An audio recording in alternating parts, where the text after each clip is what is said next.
성경 291조 제가 봉독해 드리도록 하겠습니다. 그가 모든 사람을 대신하여 죽으심은 살아있는 자들로 하여금 다시는 그들 자신을 위하여 살지 않고 오직 그들을 대신하여 죽었다가 다시 살아나신 이를 위하여 살게 하려 함이라. 그러므로 우리가 이제부터는 어떤 사람 육신을 따라 알지 아니하노라. 비록 우리가 그리스도도 육신을 따라 알았으나 이제부터는 그같이 알지 아니하노라. 그런즉 누구든지 그리스도 안에 있으면 새로운 피조물이라. 이전 것은 지나가시니 보라 새 것이 되었도다. 아멘. 독일의 쉐러라는 분은 인간이 영향받는 것은 세 가지 있다고 말했습니다. 첫째로는 유전받은 것이 있다는 거죠. 조상과 부모의 유전 인자, 사람마다 다 가지고 있잖아요. 우리 얼굴 모습, 성격, 재능, 습관까지 어쩌면 유전 인자가 가장 많은 영향을 죽을 때까지 갖게 되는 것이라고 할 수 있겠죠. 두 번째는 학습된 것이 영향을 줍니다. 삶의 습관이나 지식을 배움을 통해서 학습을 통하여서 우리 사람들은 나름대로 가치관을 형성하게 되어지는 것입니다. 세 번째로는 경험한 것이 영향을 주는 것입니다. 경험은 체험 지식이 되어져서 우리의 가치관에 심대한 영향을 끼치기도 합니다. 그런데 사람이 질적으로 변화되는 건 예수 그리스도를 만남으로 이루어집니다. 예수 그리스도를 통하여 변화받음으로 인생은 새로워지는 것입니다. 예수님은 예수 그리스도를 구주로 믿는 사람, 예수 안에 사는 사람을 새로운 피조물이 되게 하신다. 이 새롭다라고 하는 것은 외형적인 것뿐 아니라 질적으로도 새롭게 창조물로 만들어 주신다는 것입니다. 새로운 창조물이 되게 하신다는 거예요. 그래서 성경에는 성녀로 거듭나서 하나님의 자녀로 새롭게 태어난다. 그래서 이것을 가리켜서 새 사람 된다라고 말씀하는 거예요. 예수 그리스도 안에서 곧 예수 그리스도의 믿음 안에서는 새 것, 새로운 존재가 누구든지 될 수 있습니다. 새 사람이 되는 거예요. 그런데 이 새 사람은 다시는 자신을 위해서는 살지 않는다. 오늘 15절에 그렇게 말씀했습니다. 그가 모든 사람을 대신하여 죽으시면 살아있는 자들로 하여금 다시는 그들 자신을 위하여 살지 않고 오직 그들을 대신하여 죽었다가 다시 살아나신 이를 위하여 살게 하려 함이라. 새 사람 되기 이전에는 모든 사람들이 다 자기를 위해서 살아가요. 자기 중심적인 사고방식으로 살아가다가 예수님이 날 대신해서 죽으신 그 구속의 은혜를 받은 뒤로부터는 새 사람 된 이후로부터는 다시는 자신을 위해 살지 않는다는 것. 자신을 위해 죽으시고 벌하신 예수님을 위해 살게 된다는 것입니다. 이것이 새 사람 된 사람의 변화된 가치관과 삶이라는 거예요. 일반적으로 우리가 사람들을 바라볼 때는 새 사람 되기 전에는 자기에게 저 사람에게 유익이 되느냐 안 되느냐로 보고 평가합니다. 그러나 새 사람이 된 다음부터는 사람의 그 영혼을 바라보기 시작하는 것이죠.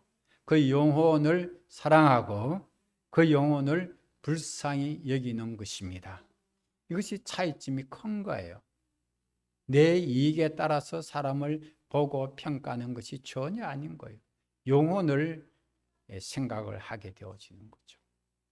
그리고 구원받은 성도라 할 것 같으면 그 사람이 예수 믿었구나. 그럼 예수 안에서 새 사람으로 더욱 존중해 주게 되어지는 것입니다. 그런데 새 사람이 우리가 되었다 할지라도 우리가 육신을 입고 있는 한 옛사람의 습관과 행실은 여전히 남아있는 거예요. 그래서 우리가 아차하는 순간에 옛사람의 행실과 습관으로 싹 돌아가 버리는 거예요. 저 사람 예수 믿어서 변화됐다 하더만 아이고 뭐 돌아가 버렸네. 그렇게 얘기를 들을 수가 있어요. 거기서 이제 옛사람의 습관이 남아있고 행실이 남아있기 때문에 그 길로 돌아갈 수가 있다는 것을 성경에서는 증거합니다. 그러므로 에베소서 4장 22절에 너희는 유혹의 욕심을 따라 썩어져가는 구습을 따르는 옛사람을 벗어버리라. 썩어져가는 옛습관 따르는 그것이 옛사람이다. 그걸 벗어버려야 된다. 그 새사람을 입으라는 거죠. 골로새서 3장 9절에도 너희가 서로 거짓말을 하지 말라. 옛사람과 그 행위를 벗어버리라. 거짓말 잘하는 것도 결국은 뭐예요? 옛사람의 행실을 하는 거예요. 그런 습관이 툭툭툭 튀어나온다는 거예요. 그런 옛사람을 벗어버리고 새사람의 옷을 입어라. 그 말은 새 마음을 가지라는 거예요. 그러므로 날마다 새사람의 생활을 하기 위해서 우리는 하나님 앞에 기도를 드려야 할 것입니다. 주여 새롭게 하소서. 오늘의 말씀의 제목이 새롭게 하소서인 것입니다. 첫째로 주여 우리 마음을 새롭게 하소서 하나님께 구하는 것입니다. 마음을 새롭게 하소서. 하나님께서 우리에게 하루라는 소중한 날을 허락해 주셨어요. 이 날은 그 누구에게도 동일하고 평등하게 허락하신 하루입니다. 새 사람으로 사는 사람은 그 하루가 새 날이 되어지는 거예요. 새 사람이 됐기 때문에 그 하루가 뭐 어제나 오늘이나 하고 그렇게 사는 삶을 살아갈 수가 더 이상 없는 거죠. 오늘 하루가 나에게는 새 날이다. 그래서 하루를 소중히 여기게 돼요. 예수 안에서 새 사람은 새 마음을 품고 하루를 살아가도록 하기 위해서 주여 우리 마음을 새롭게 하옵소서. 이 기도가 필요한 것입니다. 골로새서 3장 12절에서 17절 말씀해 보면 새 마음으로 새 생활하는 그리스도인의 삶의 모습을 우리에게 보여주고 있는데 새 마음에는 선하고 좋은 것들이 많아요. 그것을 오늘 골로새 3장 12절에서 17절까지의 말씀 가운데서 내용을 말씀드리면 긍휼과 자비가 새 마음에는 있어요. 그러니까 인생을 바라볼 때 불쌍히 여긴다는 거예요. 인생을 불쌍히 여기시 무자비한 인생도 자비로운 마음을 가지고 불쌍히 여기는 거예요. 예. 그리고 겸손과 온유와 오래 참음이 있다고 그래서 새 마음이. 새 마음이 없으면 다 교만해져요. 근데 새 마음에는 하나님 앞에 겸손하고 사람 앞에도 겸손해지고 그리고 온유가 있다고 그랬어요. 이거는 뭐 천성적으로 착한 그런 뜻이 아니에요. 하나님의 말씀 앞에 부드럽게 순종하는 것이 온유인 거예요. 이거 하루아침에 이루어지는 것이 아니고 계속 훈련이 되어져서 말씀 앞에 부드럽게 순종하기 시작하는 거예요. 그런 온유의 마음을 갖게 돼요. 그 다음에 오래 참음은 우리가 살다 보면 화나고 속상해서 분노가 폭발 같은 그런 일이 있을지라도 오래 참습니다. 그런 것이 새 마음이 있어요. 얼마나 순하고 좋은 건지 몰라요. 그리고 새 마음에는 용서가 있습니다. 그 용서는 주님이 우리를 용서하신 것처럼 피차 용서하는 용서인 것입니다. 주님이 나를 용서하실 때 이건 용서할 수 있고 저건 안 돼. 그렇게 구분해서 따로 용서하신 것이 아니라 모든 허물과 죄를 다 용서해 주셨어요. 부끄럽고 더러운 죄악까지 다 용서해 주신 거예요. 그런데 우리는 내가 무슨 의인이라고 용서하지 못할 것이 생기겠어요? 이것만은 내가 용납할 수 없어. 그래서 용납할 수 없다는 것은 그 옛 마음이고 용서의 마음이 용납과 용서의 마음이 새 마음인 거예요. 그 다음에 새 마음에는 사랑이 있습니다. 사랑은 모든 것을 온전하게 한다고 했습니다. 사랑이 있어야 온전해지는 거예요. 이것저것 다 있는데 사랑이 빠지면 온전치 못하는 거예요. 그래서 사랑이 새 마음에 있어서 온전하게 합니다. 새 마음이 그 다음에 평강이 있습니다. 예수 그리스도의 평강이 우리 마음을 지켜주신다는 거예요. 세상이 줄 수 없어요. 지각에 뛰어난 거예요. 세상에 얻을 수 없고 우리의 감각력, 이해력을 초월해서 주님의 평강으로 우리 마음과 생각을 지켜주는 것. 그것이 새 마음에 이런 평강이 있습니다. 새 마음이 있는 거예요. 옛 마음에는 불안이 있겠죠. 그리고 새 마음에는 감사가 있습니다. 모든 일에 감사합니다. 그리고 범사에 감사하죠. 옛 마음에는 불만, 불평, 원망, 짜증이 나오겠죠. 그리고 새 마음에는 말씀이 속에 있습니다. 하나님의 말씀이 속에 있다는 거예요. 그러니까 사람이 속에 있는 것이 밖으로 나누게 되어진데 대화할 때에도 무로 교제를 나누니까 성도 간에 말씀, 은혜의 나눔의 교제가 된다는 거예요. 다른 것이 교제가 아니고 말씀을 통한 은혜 나눔으로 성도 간에 교제가 이루어진다는 거예요. 그리고 새 마음에는 찬양이 있습니다. 감사함으로 하나님을 찬양합니다. 찬양을 좋아하게 되어져요. 찬양으로 함께 영광을 돌리는 것입니다. 예수님이 마음을 새롭게 하시면 이와 같이 우리가 새 마음을 품고 새 마음을 품게 될 때 비로소 새 생활을 할 수 있습니다. 새 생활이 그냥 되어지는 것이 아니고 새 마음을 품은 자가 새 생활이 자연스럽게 나와요. 마음이 새로워져야 생활이 새로워지는 거예요. 두 번째로 주여 가정을 새롭게 하소서. 가정을 새롭게 하소서의 그런 기도가 하나님께 드려져야 할 것입니다. 우리 가정을 하나님이 다스리시는 가정, 하나님을 섬기는 가정이 되도록 기도가 필요합니다. 여러분, 가정이 새로워지면 가정 친구를 이루게 되고 평범한 가정을 이루게 되고 평안한 가정을 이루게 될 것입니다. 가정의 질서도 세워지죠. 믿음의 조상 야곱은 20년 동안 타향살이 한 적이 있습니다. 많은 고생이 있었습니다마는 하나님이 함께해 주심으로 거부가 되어 고향 가나안 땅으로 돌아올 수가 있었죠. 근데 그는 세겜이라는 성에서 1차 머물게 되었습니다. 그곳에서 딸이 강간을 당하는 사건이 발생했습니다. 남자의 집에서 결혼을 요청하는 것이 있었습니다만 제대로 받아들일 수가 없었어요. 이 일로 이 야곱의 딸의 오빠들이 나서서 야곱의 딸의 오빠들이 많습니다. 여러분, 12명이나 있어요. 복수를 했어요. 강간한 그 남자, 그 집안 사람을 죽여버리는 거죠.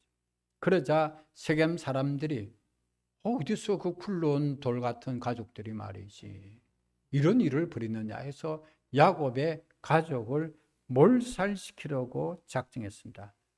이러한 몰살의 위기를 만났을 때 하나님께서 야곱에게 현재 있는 곳을 떠나 너는 베들로 오라가라 그래 말씀하시는 거예요. 그래서 야곱이 정신이 번쩍 들었습니다. 왜 가정에 이런 일이 일어나는지 몰랐어요. 그리고 가족 전체가 몰살당하는 위협을 받게 되는 일이 왜 일어난지 몰랐는데 하나님께서 20년 만에 깨우쳐주신 것이 있었어요. 20년 전에 야곱이 그 아버지 집을 떠날 때 노숙자처럼 길에서 잠을 자다가 하나님이 야곱을 만나 주셨어요. 꿈에. 그리고 내가 너를 지켜주겠다. 이 고향 땅 돌아오도록 지켜주겠다. 너무너무 감사하죠. 미래에 대한 불안감이 있었는데 하나님이 함께 지켜주시겠다.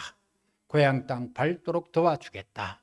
너무 감사해서 하나님 내가 돌로 기둥을 세우고 그래서 이제 기름으로 제물을 드리고 하나님께 예배 드리면서 이곳을 하나님 돌아와서 제사 곧 하나님께 예배 드린 장소로 이곳에서 예배를 드리겠습니다. 하나님 앞에 약속을 드린 것이 있었는데 20년 만에 그것이 생각이 나네요. 20년 전에 했던 약속. 20년 만에 생각이 번뜩 나는 거예요. 그런데 가나안 땅으로 왔는데 베들로는 가지 아니하고 세겜 땅에 머물고 좋다고 하다가 그만 사건이 집안에 벌어지게 된 거예요. 이런 엄중한 사건이 벌어진 거예요. 그래서 정신을 차린 야곱은 가족들과 또 함께 있는 사람들, 식구들을 다 불러 모으고 우리가 베들로 올라가자, 그렇게 말합니다. 환난 날에 내게 응답하시고 나와 함께 하신 하나님께 올라가서 베들에서 예배드리자. 그러면서 출발하기 전에 야곱이 조치를 취한 것이 있었어요. 가족들이 알게 모르게 이방 신들을 섬기는 우상들을 다 가지고 있었던 거예요. 크고 작은 우상, 갖고 다닐 만한 우상들, 그런 우상들을 전부 끄집어내라는 거예요. 우상 숭배하면서 하나님만 섬길 수 없는 가정이라 된다. 그래서 우상을 다 내놔라. 다 내놔가지고 그걸 땅을 파고요, 땅에 파묻어 버렸어요. 그러고 난 다음에야 베들로 올라가게 된 거예요. 우상 숭배를 제거해 버렸어요. 가정의 우상 숭배가 제거되어야 됩니다. 그래 하나님만을 온전히 섬길 수가 있습니다. 그러자 가정이 새롭게 되어졌을 때 하나님이 보호해 주셨어요. 세겜 사람들이 야곱을 가족을 들게 이기고 건드리지를 못하도록 해갖고 무사히 세겜에서 탈출해서 베들로 올라가서 하나님께 예배드리고, 베들이라는 말씀의 뜻이 뭐예요? 하나님의 집이에요. 예배를 드리고 그리고 이제 가나안 땅에 정착해서 평안히 살 수 있도록 하나님께서 은혜를 주신 거예요. 가정이 새롭게 되어졌을 때 평안히 살 수가 있었던 것입니다. 하나님은 우상 숭배를 미워하십니다. 가정에서 하나님보다 더 우선시했던 모든 것들을 내려놔야 됩니다. 하나님보다도 더 우선할 건 그건 다 우상이 되어지는 거죠. 하나님만 믿고 섬기는 가정이 될 수 있도록 기도가 필요합니다. 그래서 하나님 우리 가정을 새롭게 하옵소서 기도하는 것입니다. 세 번째는 교회를 새롭게 하소서의 기도가 요청됩니다. 여러분, 교회가 바로 설 때 나라도 바로 세워집니다. 일제 치하인 1938년 9월 9일에 그 당시에 우리 장로교는 하나밖에 없었어요. 교단이. 조선 예수교 장로회는 총회에서 신사 참배를 가기로 했습니다. 신사라는 것은 일본에 우리 성도들도 여러 번 가봤죠. 몇 번. 일본에는 신사가 곳곳마다 다 있죠. 이제 그 유명한 사람들이 죽은 그 신을 모시는 곳이 신사예요. 그 신사 참배한다는 것은 곧 뭘 말하는 건가 하면 우상을 숭배하는 것을 말하는 거죠. 그런데 우상 숭배하는 압력이 교회에 굉장히 거세지고 그로 인해서 이제 반대하고 하니까 압력이 너무 세지니까 1938년 9월 9일 조선예수 장로회 총회에서 신사참배를 가기로 하고 부총회장과 임원이 가서 그날로 신사참배를 하게 됩니다. 그 총회 회의석상에 일본 군인들이 일본 사람 그 경찰들이 쫙 배치돼 가지고 헛된 소리 못 하도록 하고 신사참배에 반대하는 목사들은 제명을 당하고 그런 일들이 아주 우리 기독교 한국 역사 속에 수치스러운 그런 일들이 있었습니다. 그런데 그 뒤로 7년이 지나서 1945년도가 되어졌을 때 봄부터 8월 10월 광복절이 되도록까지 수개월 동안 한국교회는 전체적으로 초유의 사태, 문을 닫게 되어졌어요. 교회 폐쇄 명령이 내려져 가지고 교회가 문을 닫아 버렸어요. 7년 만에, 여러분 기억하십시오. 하나님의 징계는 당장에 없을지라도 있습니다. 7년 만에 한국교회 징계가 떨어졌어요. 수개월 동안 예배를 못 드렸어요. 코로나19 바이러스 지금 예배를 못 드린 거 그보다도 그 전에 사건이 있었어요. 전체 예배를 못 드렸는데, 그리고 1945년 그러고 그런 일이 8월까지 했다가 그 다음에 해방되고 이제 자유를 찾았다가 1950년 5년 뒤에는 6.25 전쟁으로 아예 북한의 교회들은 말살당하고 남한의 수많은 교회들이 파괴되고 수많은 주의종과 목사님과 장로님, 성도들이 목숨을 잃는 그런 일들이 벌어지게 된 것입니다. 처참한 그런 일들이 한국 교회에 일어났던 것을 보게 됩니다. 사무엘은 이스라엘의 마지막 사사요, 이스라엘에 하나님의 말씀을 전한 선지자가 된 이후에 종교개혁을 단행했습니다. 그 종교개혁 첫째가 우상을 제거하라는 거예요. 여러분들 속에 그 가나안 땅에 우상 숭배 많이 하고 있었지. 그 우상을 전부 다 제거하고 마음을 온전히 여호와께로만 향하라. 그래야면 하나님을 잘 섬길 수 있을 것이다. 이스라엘 백성들은 그렇게 다 사무엘의 지도를 따랐습니다. 우상을 제거했어요. 마음을 온전히 하나님께로만 향하게 되었습니다. 그렇게 하고 난 다음에 사무엘은 미스바라는 곳에서 이스라엘 전체 백성을 모으고 특별 기도회를 가집니다. 하루 종일 금식하면서 하나님 앞에 죄를 자복하고 온전히 하나님만 섬기려는 영적 대각성 운동을 일으키게 된 거예요. 여러분, 그 당시에 이스라엘은 이스라엘 국민 전체를 하나의 신정 국가로 치료하고 있었기 때문에 교회와 같은 거예요. 이스라엘 전체가 교회와 같은 거예요. 이런 면에 있어서는 모세가 광야 생활을 했을 때 성경은 광야 교회라고 얘기했습니다. 그래서 그 이스라엘 민족 전체가 한 교회의 형태를 가졌다고 보면 되는 거예요. 이랬을 때 교회가 이제 새로워지는 거죠. 나라 전체가. 우상을 제거하고 하나님만 섬기는 기대를 가졌습니다. 자, 그러니까 그때 블레셋이 이스라엘 백성들이 모였다는 소식을 듣고 공격해 왔어요. 사무엘이 하나님 앞에 특별히 기도했습니다. 부르짖어 기도했더니 하나님이 큰 우레 소리를 발하였습니다. 그 천둥 소리가 유난히 큰 천둥 소리가 귀층이 찢어질 정도로 천둥 소리가 일어나니까 블레셋 군인들이 적들은 너무나도 놀래가지고 30몇 개 다 도망을 치고 말았습니다. 어지럽게 도망가 버렸습니다. 이스라엘은 큰 승리를 거두게 되었다라고 그랬습니다. 우상을 제거하고 특별 기도를 가지고 그렇게 할 때 교회가 새로워지고 나라가 새로워질 때 나라에 평안이 주어졌고 하나님께서 그 나라를 든든하게 세워주시는 것입니다. 그러므로 우리도 이제 세 번째 기도는 하나님 우리 명륜동 교회를 새롭게 하소서. 기도가 요청되어지는 것입니다. 우리 교회 성도들이 우상을 제거하여 주시고 영적 각성이 다 일어나게 하여 주옵소서.